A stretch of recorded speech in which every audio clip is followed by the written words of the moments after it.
Bueno, eso de la promesa de la segunda parte o de las terceras o las que sean, el compromiso está asumido, pero vamos a ver cuándo se hacen, ¿no? Ese es el tema. Bueno, yo en una charla anterior hablaba del plan de contingencia, o sea, de aspectos organizacionales para la salud pública y la salud privada, para el manejo de esta epidemia de COVID-19. Y hoy me voy a referir específicamente a la patología. Esta enfermedad se llama así por una sigla que significa coronavirus disease, o sea, enfermedad por coronavirus. Y el 19 viene porque empezó a fines de 2019. El agente etiológico, el famoso coronavirus, que se llama SARS-CoV-2, y este coronavirus tiene una membrana lipoproteica y una cadena simple de ARN. Esa membrana lipoproteica tiene varias proteínas, pero la proteína fundamental es la proteína S o spike, que tiene la forma de espiga y es lo que le da el aspecto al virus de corona. Pero esta proteína, lo importante, digamos, de esta proteína no es eso justamente, sino que es la que le permite al virus unirse a la célula humana, porque entra como una llave en una cerradura y eso, digamos, le permite al virus que después pueda ingresar dentro de la célula.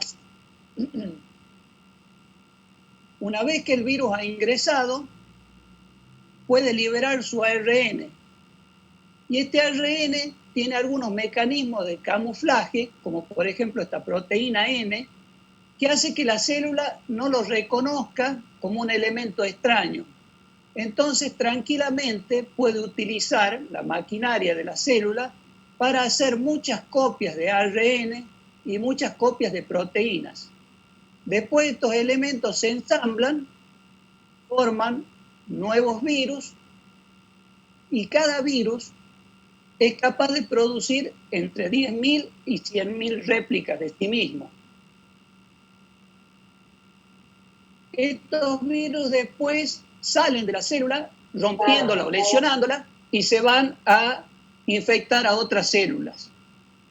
Obviamente que esto no ocurre en una sola célula del organismo, sino ocurre en muchas al mismo tiempo, pero no en cualquier célula, sino en aquellas que tienen esos receptores, que son los receptores de la enzima convertidora de angiotensina 2 o receptores AC2. Y estos receptores AC2 son más numerosos en el pulmón y en las vías aéreas, que justamente es el lugar en el que primero entra en contacto el virus. Aunque también tenemos receptores en el intestino, en los riñones, en el corazón o en el hígado.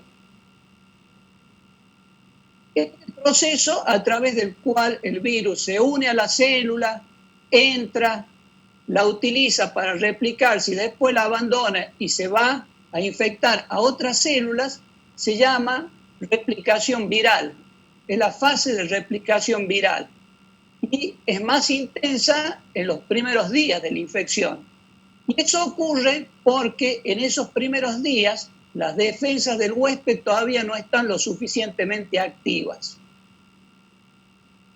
Hay dos mecanismos a través de los cuales se defiende el huésped: la inmunidad innata y la inmunidad adaptativa. La inmunidad innata es un mecanismo de defensa que tenemos preparado desde el nacimiento, tanto la especie humana como otras especies. Y como ya viene preparado, actúa rápidamente, o sea, apenas el virus entra en el organismo.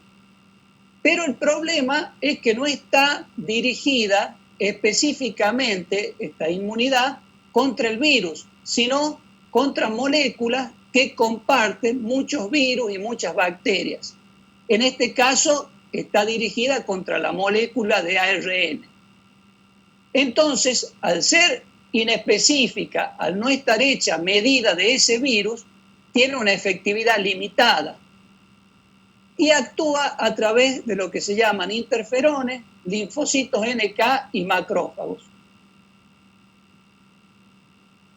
Cuando el virus entra en la célula y libera el ARN, como decíamos anteriormente, este ARN no siempre tiene la suerte de poder camuflarse y a veces es reconocido por la célula, por unos receptores que tiene la célula, que se llaman receptores top-like, y entonces la célula manda la orden para que se formen interferones, que los interferones se llaman así porque interfieren justamente con la replicación de los virus, y para que se formen citoquinas proinflamatorias. Tanto los interferones como las citoquinas proinflamatorias generan un ambiente que es adverso para la replicación viral. Pero si este mecanismo de defensa no es suficiente, puede ser respaldado por la acción de las células NK, natural killer o asesinas naturales. Estas células tienen la función de matar, de destruir a las otras células que están infectadas. Y en esta inmunidad innata también intervienen los macrófagos. Pero se cree que los macrófagos son un arma de doble filo, porque por un lado producen citoquinas proinflamatorias. La inflamación no siempre es mala. Si no hay inflamación, no hay inmunidad. O sea que la liberación de esas citoquinas proinflamatorias sería un hecho beneficioso. Pero por otro lado, parece que el macrófago permite que el virus se replique dentro de él y que viaje dentro de los macrófagos. Y por otra parte, los macrófagos pueden lesionar los linfocitos, que son células fundamentales en el mecanismo de defensa. Parece ser que el virus, el coronavirus SARS-2, tiene mecanismos a través de los cuales puede evadir esta inmunidad innata, como por ejemplo dificultar la producción de interferones, o también produce una sobreestimulación de las células NK que las termina agotando. Entonces, estas células empiezan a proliferar menos y a funcionar menos. Después de unos días, en ayuda de esa inmunidad innata, viene la inmunidad adaptativa, que tarda unos días en empezar a funcionar porque al ser específica necesita un procedimiento de activación, digamos así. Ese procedimiento de activación empieza con la entrada o la captación del virus por unas células que se llaman células dendríticas. Esas células dendríticas tienen que procesar el virus y se lo presentan a una célula que se llama linfocito TH0. Este linfocito TH0 entonces se estimula, prolifera y produce linfocitos B y linfocitos T citotóxicos. Los linfocitos B producen anticuerpos, las famosas inmunoglobulinas que medimos con los test rápidos. Y estas inmunoglobulinas tienen la propiedad de rodear al virus y no dejar que entre en las células. Y el virus fuera de la célula humana no tiene ningún futuro. Y los linfocitos T citotóxicos tienen la función de lesionar, de dañar o de destruir a las otras células que están infectadas. Estos linfocitos B y los linfocitos T citotóxicos permanecen en el tiempo. O sea, es lo que nos da la inmunidad de memoria, lo que permite que cuando una persona se cura de la enfermedad, cuando se vuelve a exponer al virus, no se enferme nuevamente. Pero en el caso del COVID-19, no sabemos si esta inmunidad de memoria, cuánto dura ni qué efectividad tiene. Por el momento no lo sabemos. En esta fase de inmunidad adaptativa, además, los linfocitos y los macrófagos producen una serie de citoquinas, algunas que son beneficiosas porque tienden a controlar la replicación viral y otras que pueden producir una inflamación dañina, como la interleuquina 6, el factor de necrosis tumoral, y hay una que es bastante dañina, producida por los macrófagos, que es la interleuquina 1B. Esta reacción inflamatoria que empieza con la inmunidad innata y que después se aumenta con la inmunidad adaptativa, que empieza en el pulmón y que después se hace sistémica, puede provocar algunas alteraciones de laboratorio. Nos podemos dar cuenta que el paciente está en un estado inflamatorio a través del laboratorio, porque hay marcadores directos de inflamación, como los reactantes de fase aguda, la PCR y la ferritina, y hay marcadores indirectos de inflamación, como por ejemplo el dímero D. El dímero D lo que refleja es un estado procoagulante que ha sido producto de la inflamación. La inflamación produce este estado procoagulante. También podemos tener aumento de la LDH, que es un marcador de lesión tisular del pulmón, o aumento de las transaminasas, que, digamos, marcan lesión tisular del hígado, pero también producida por este estado inflamatorio. Y este estado inflamatorio activa los macrófagos y, como dijimos, los macrófagos pueden dañar a los linfocitos. Si la respuesta inflamatoria que se produce en el organismo durante la fase de inmunidad adaptativa se pasa de vueltas, se sale de la normalidad y hay una sobreproducción de interleuquina 6, vamos a tener lo que se llama un síndrome de disregulación inmune.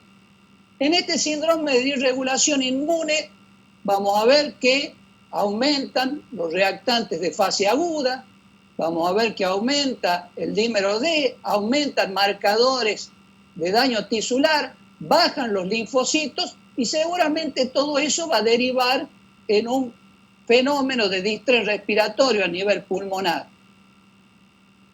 Y si esa inflamación exagerada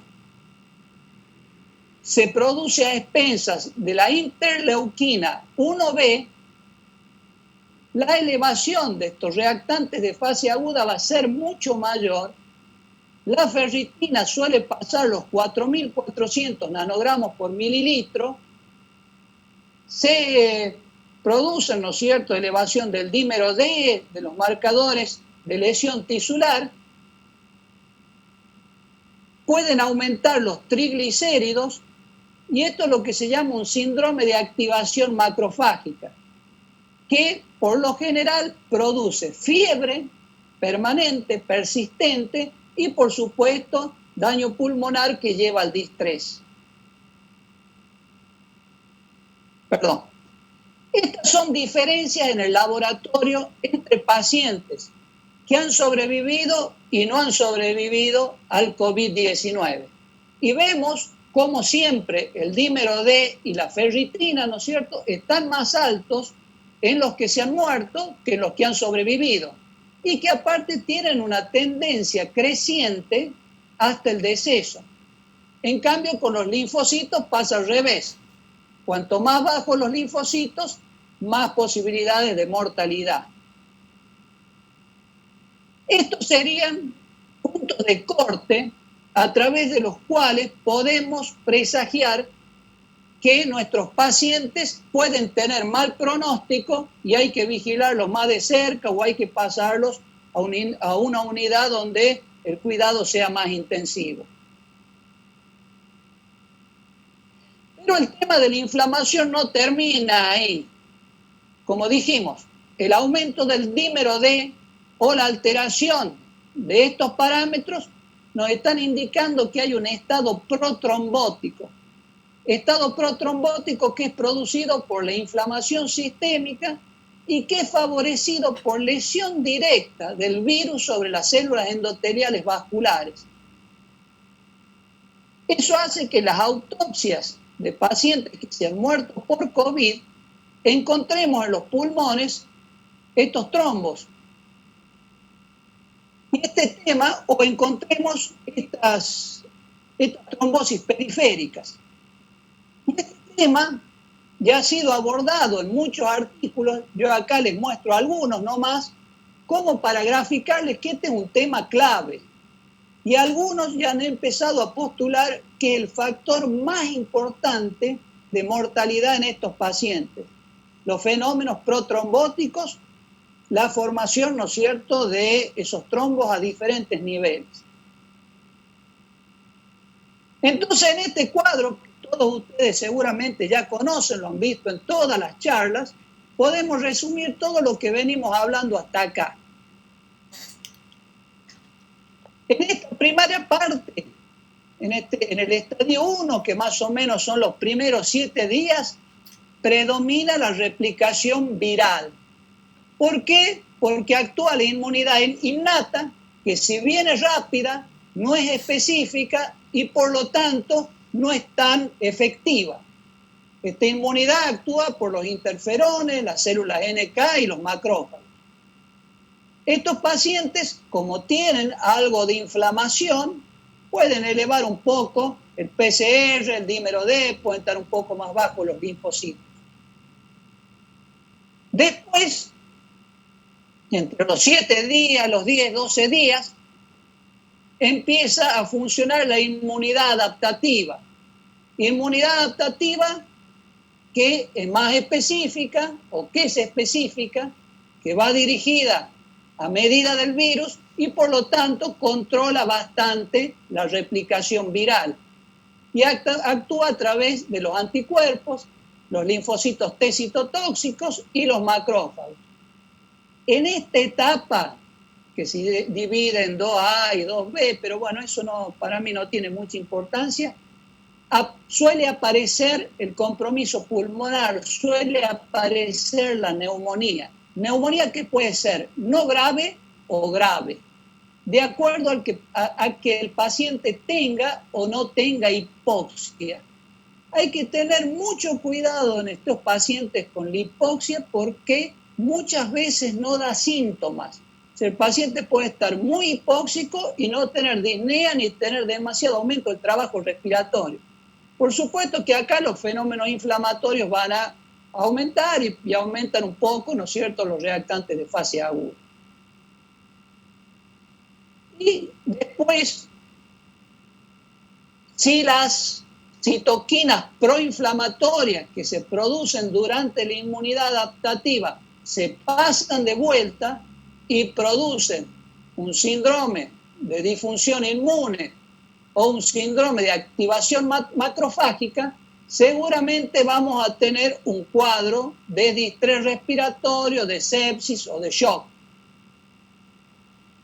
Acá los reactantes de fase aguda van a subir mucho, inclusive podemos tener aumento de troponina como marcador de daño miocárdico. Y no hay que olvidarse de esto, del estado procoagulante, producto de esta respuesta inflamatoria exagerada, como un marcador muy importante de mortalidad en el paciente. Lo que hay que tener en cuenta es que no todas las personas transcurren por estas fases con la misma intensidad. Un 80% de los pacientes van a pasar por las distintas etapas sin daño pulmonar y con una sintomatología leve. Van a pasar por acá, digamos. Todos sabemos, ¿no es cierto?, que esta enfermedad es muy contagiosa, que cada persona infectada origina entre 3 y 4 nuevos casos, que el virus se transmite principalmente a través de las gotitas que el enfermo emite al toser, al estornudar o al hablar, y que estas gotas son gotas grandes que tienen entre 5 y 10 micras y por lo tanto caen rápidamente, antes de los 2 metros. Pero esta es la teoría de transmisión de las infecciones respiratorias que existe desde 1930. Lo importante es saber qué conocemos ahora.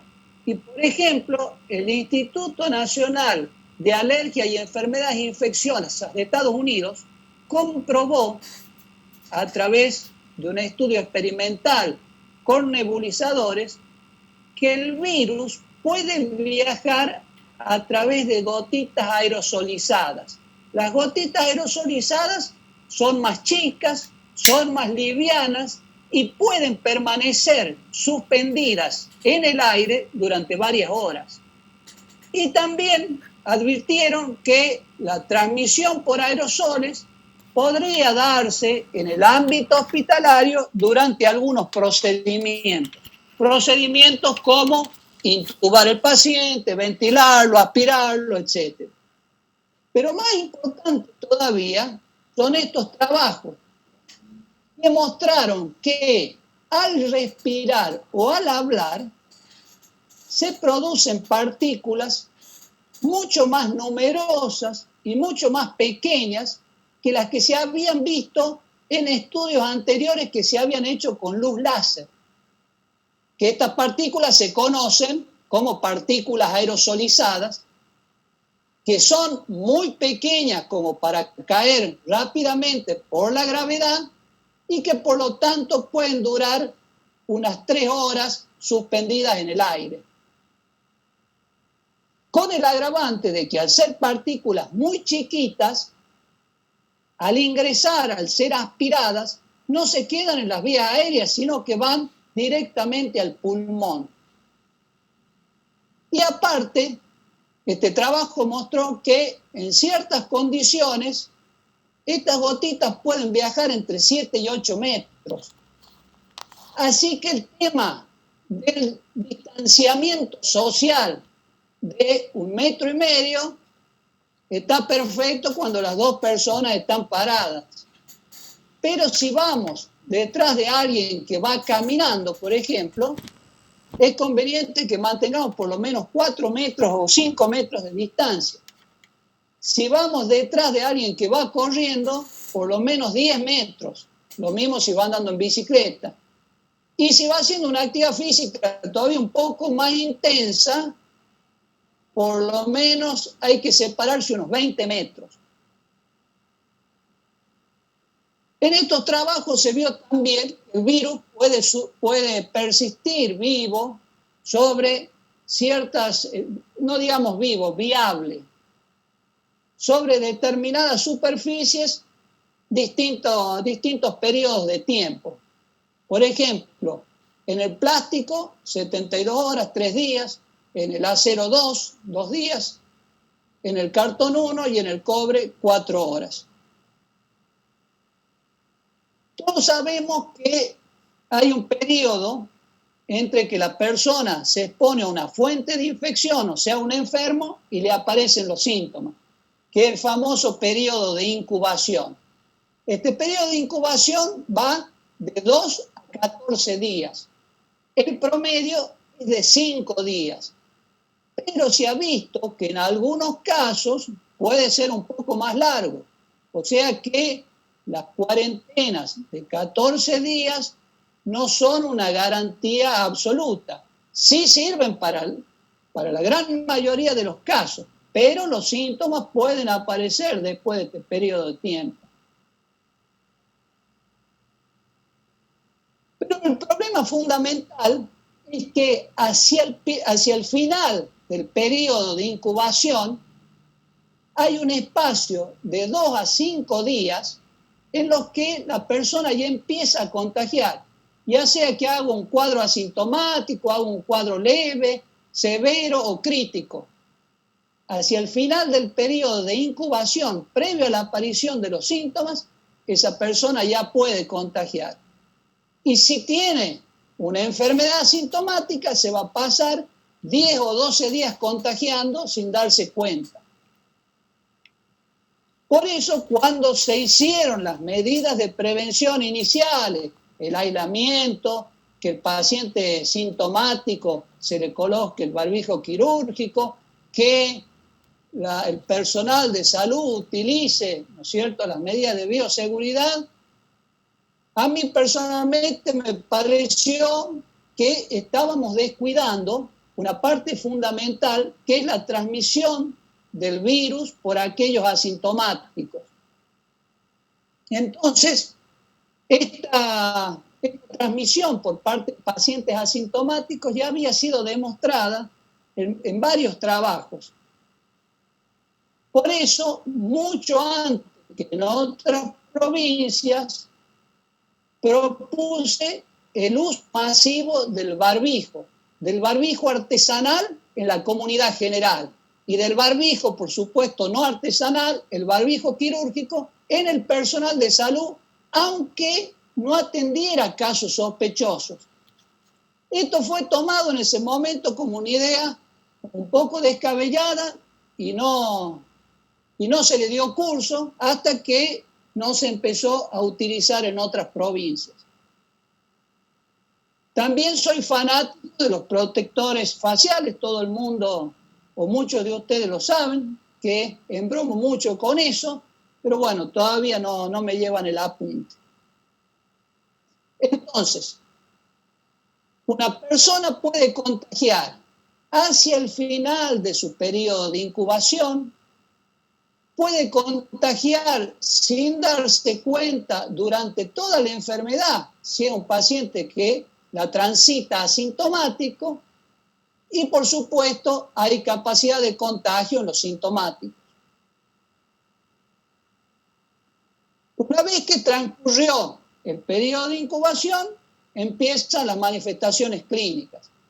Y el síntoma más importante, como todos ustedes saben, es la fiebre.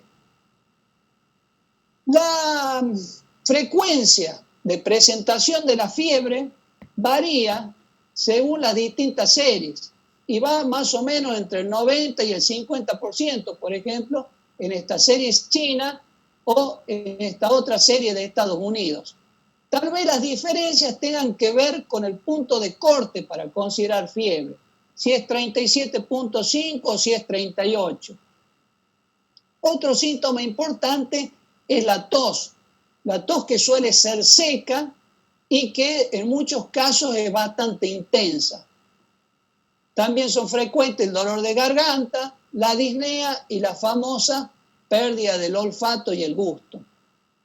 Estos pacientes también pueden presentarse con náuseas o diarrea, pueden haber síntomas constitucionales inespecíficos y más rara es la expectoración o la hemoptisis o el cuadro de shock séptico. Sabemos que la mayoría de los casos fatales se dan en pacientes que tienen más de 60 años o que tienen algunas comorbilidades especiales. Pero la mayoría de los casos, el 80%, va a tener una enfermedad leve, que puede cursar con un poco de fiebre, con afectación de las vías aéreas superiores, que puede manifestarse como tos seca o dolor de garganta, pueden haber síntomas constitucionales, algunos solamente tienen la pérdida del olfato y el gusto, y puede haber una neumonía no grave, o sea, con infiltrados pequeños, sin disnea, sin aumento de la frecuencia respiratoria ni caída de la oxigenación. Pero si la neumonía se acompaña de disnea, la frecuencia respiratoria está por encima de 24 por minuto, o hay una saturación de oxígeno menor a 95, ya consideramos que el cuadro es grave. Esto ocurre en el 15% de los casos. Y una minoría, un 5%, va a tener una forma crítica, donde hay distrés respiratorio, puede haber sepsis o shock séptico. Pero es importante tener en cuenta que aquellos que empiezan con un cuadro leve, un 10 a 15% puede pasar a cuadro grave. Y los que están en cuadro grave, un 15 a 20% pueden hacer enfermedad crítica. De estos que tienen enfermedad crítica, el 50% se muere.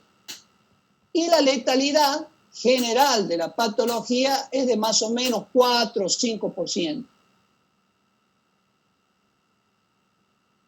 Lamentablemente, hay presentaciones menos habituales que nos complican un poco el panorama porque no sospechamos la enfermedad de entrada y entonces esos pacientes se convierten en una fuente importante de propagación del virus. Y aparte, como no entran dentro del criterio de paciente sospechoso, tampoco le hacemos el hisopado de entrada. En esta serie de Wuhan internaron 214 pacientes y vieron que un 45% de los graves tenían manifestaciones neurológicas y un 30% de los no graves. Tal vez estos porcentajes estén un poco inflados porque consideraron algunos síntomas que son inespecíficos, como mareo o cefalea, y porque también pusieron, ¿no es cierto?, la pérdida del olfato y el gusto, que son presentaciones bastante frecuentes. Pero lo importante acá es esto, la alteración de la conciencia, que es un síntoma muy frecuente y a veces el único síntoma en las personas mayores y también los accidentes cerebrovasculares. Así que hay que tenerlos en cuenta, sobre todo en el paciente, en el adulto mayor. Las manifestaciones cutáneas en COVID se vienen estudiando desde hace mucho tiempo y en este trabajo español reunieron 375 casos de pacientes con COVID y manifestaciones cutáneas. Y vieron que podían tener lesiones tipo sabañones, ¿no es cierto?, lesiones vesiculosas, urticariformes, erupciones maculopapulosas, lívidos reticulares o necrosis. Pero para mí lo importante acá es que cuando tengamos fiebre y manifestaciones cutáneas, no nos vayamos de cabeza al diagnóstico de dengue. No es, digamos, no es exclusiva del dengue ese tipo de manifestaciones. Tener en cuenta esto también. Como dije anteriormente, el COVID también puede producir lesión miocárdica con aumento de la troponina y esto puede ser consecuencia de la actividad inflamatoria sistémica y del estado procoagulante. Y también hay un 0,5% de los casos que tienen como manifestación inicial la congestión conjuntival. Inclusive se están viendo presentaciones atípicas con enfermedad de Kawasaki en los niños. Entonces, en todo este gran abanico de manifestaciones, ante estas, digamos, diferentes presentaciones clínicas, tenemos que tener alguna referencia. Tenemos que saber cuáles son los casos sospechosos para aislarlos y para hisoparlos, ¿no es cierto? Por eso el Ministerio de Salud de la Nación ha establecido 5 criterios que se han actualizado anteayer, el 11 de mayo. Para mí esta actualización hizo que sea menos práctico y un poco más confuso el asunto. Pero bueno, tengo la obligación de mostrarles lo más actual, ¿no es cierto? El criterio 1 es el que más o menos se viene manteniendo desde el principio con unas pequeñas modificaciones. Considera sospechoso a aquel paciente que tiene fiebre de más de 37,5 y tos, odinofagia, dificultad respiratoria o pérdida del gusto y el olfato, más, o sea que todo esto tiene que tener, más el antecedente de en los últimos días, en los últimos 14 días, haber estado en contacto con casos confirmados de COVID, tener el antecedente de viaje fuera del país o vivir o haber viajado a zonas que tienen transmisión local de nuestro país. Yo creo que esto va teniendo cada vez menos importancia y bueno, en algún momento, seguro, no muy lejano, seguramente va a dejar de considerarse. El criterio 2 incluye al personal de salud, a aquellos que trabajan en instituciones cerradas, que pueden ser geriátricos, neuropsiquiátricos, cárceles, o al personal esencial, que son las fuerzas de seguridad. Si estas personas presentan 2 o más de los síntomas que vimos anteriormente, entran en la categoría de casos sospechosos. El criterio 3 abarca los contactos estrechos. Con que el contacto estrecho tenga un síntoma, ya entra dentro de la categoría de casos sospechosos. Pero fíjense que esto se contrapone con lo que decíamos acá. Aquí el contacto estrecho tiene que tener fiebre y estos síntomas, y algunos de estos síntomas. O sea que ahí la cosa se pone medio confusa. El criterio 4 es para aquellos pacientes que tienen la pérdida del olfato o del gusto en forma abrupta. Y el criterio 5 comprende o divide según las jurisdicciones. Si es una jurisdicción sin transmisión local, como podríamos ser nosotros, cualquier infección respiratoria grave es caso sospechoso. ¿Qué significa infección respiratoria grave? Que el paciente tenga disnea, una frecuencia respiratoria de más de 24 o una saturación de menos de 95, ya sea que tenga neumonía o no la tenga. En cambio, en aquellas jurisdicciones que tienen transmisión local, todo paciente con neumonía, ya sea una neumonía grave o no grave, es considerado caso sospechoso. Para el Ministerio de Salud de la Nación, estas son las provincias que tienen transmisión local. Entonces, cuando tenemos el primer contacto con el caso sospechoso, cuando definimos que ese paciente entra dentro de alguno de los criterios de caso sospechoso, lo primero que tenemos que hacer es ver si tiene o no tiene factores de riesgo. Los factores de riesgo dijimos que son la edad de más de 60 años y algunas comorbilidades especiales. Si el paciente no tiene factores de riesgo, lo que hay que ver es si tiene un compromiso importante de la parte respiratoria. Esto se manifiesta por una frecuencia respiratoria de más de 24, por la presencia de rales crepitantes o por una saturación por debajo de 95. Si este paciente no tiene factores de riesgo, lo que hay que ver es si está acá o está acá. ¿Tiene o no tiene elementos que hagan suponer un compromiso respiratorio importante? Si el paciente no tiene factores de riesgo, ni tiene elementos que hagan suponer compromiso respiratorio importante, se lo coloca en aislamiento de baja complejidad. Para mí, este aislamiento de baja complejidad no tiene que ser la casa. Después lo podemos discutir si quieren al final, al momento de las preguntas. Pero si el paciente tiene factores de riesgo o tiene parámetros que indican compromiso importante de la parte respiratoria, hay que hacerle un laboratorio básico y una radiografía de tórax. Y puede ser que la radiografía de tórax nos muestre una opacidad, sea dudosa o sea normal.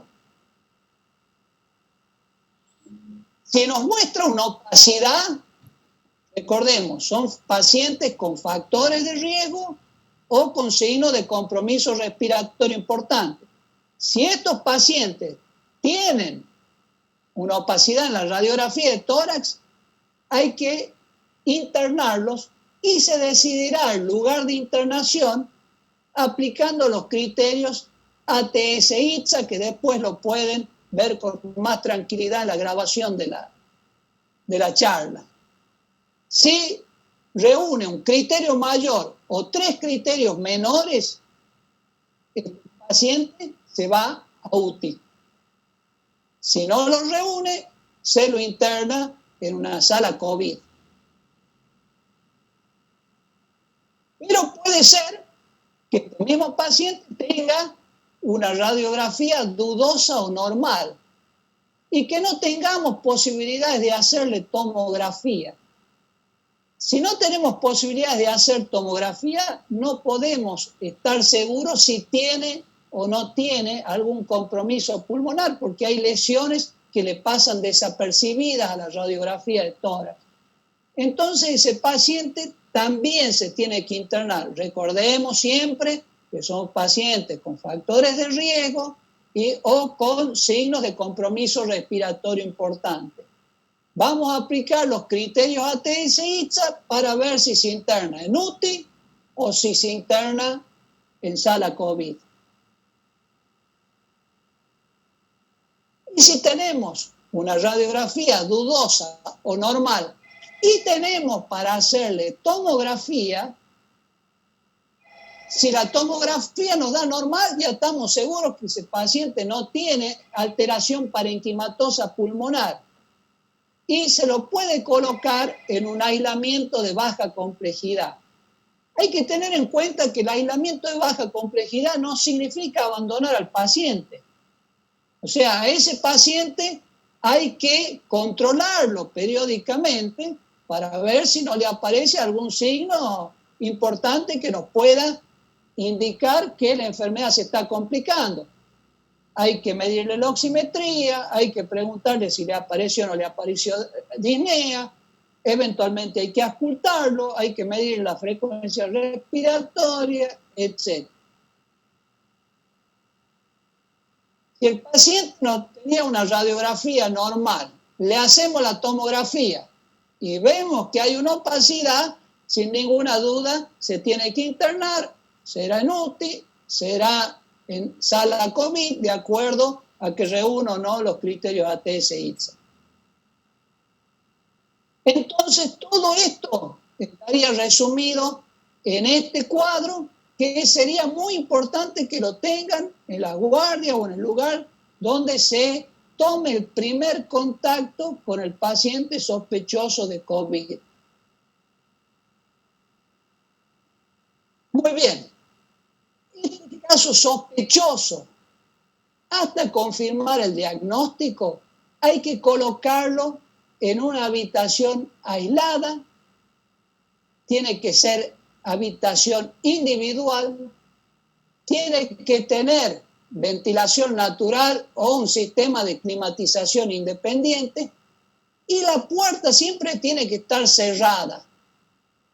Si después se confirma que el paciente tiene COVID, lo colocamos junto con los otros pacientes que tienen COVID, pero siempre la distancia entre cama y cama tiene que ser de por lo menos 2 metros. A estos pacientes no hay que hacerles radiografía a cada rato, no hace falta, salvo que no mejoren o que se empeoren. Siempre hay que hacerle un electrocardiograma de ingreso, porque hay drogas que se pueden utilizar para el tratamiento del COVID, como la hidroxicloroquina, como la acitromicina, que prolongan el QT, y aparte, la misma enfermedad puede producir daño miocárdico. Por eso, ante